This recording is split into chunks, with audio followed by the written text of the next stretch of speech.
আপনি কি জানেন আইটিস শব্দটা যে রোগে থাকে সেটার মানে হলো প্রদাহ, যেমন সাইনোসাইটিস, টনসিলাইটিস, গ্যাস্ট্রাইটিস, আর্থ্রাইটিস সবগুলোতে আছে প্রদাহ। কিন্তু কোথায়, কিভাবে, চলুন এক এক করে জেনে নিই এই ডাক্তারের টার্মগুলোর পেছনে সহজ ব্যাখ্যা।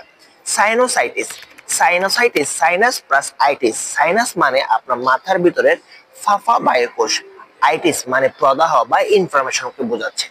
যখন সাইনাসে ইনফ্লামেশন হয় তখন তাকে বলা হয় সাইনোসাইটিস। এরকম ভাবে tonsillitis, tonsil plus itis. Tonsil মানে আপনার গলার পাশে থাকা দুইটি ছোট গ্রন্থিকে বোঝায়। যখন এই টনসিলের মধ্যে ইনফ্লামেশন বা প্রদাহ হয় তখন তাকে আমি বলতেছি টনসিলাইটিস। আইটিস মানে আবারও প্রদাহ বা ইনফ্লামেশন।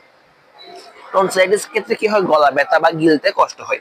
এরকম ভাবে গ্যাস্ট্রাইটিস আছে, gastric, gastric plus itis. Gastric মানে আপনার পাকস্থলী কে বোঝাচ্ছে, আইটিস মানে প্রদাহ, অর্থাৎ আপনার পাকস্থলে বা পেটের মধ্যে প্রদাহ হলে তাকে আমরা বলি গ্যাস্ট্রাইটিস। যেমন পেটে ব্যথা, পেটে জ্বলা-পোড়া বা পেটে ব্যথা তৈরি করে।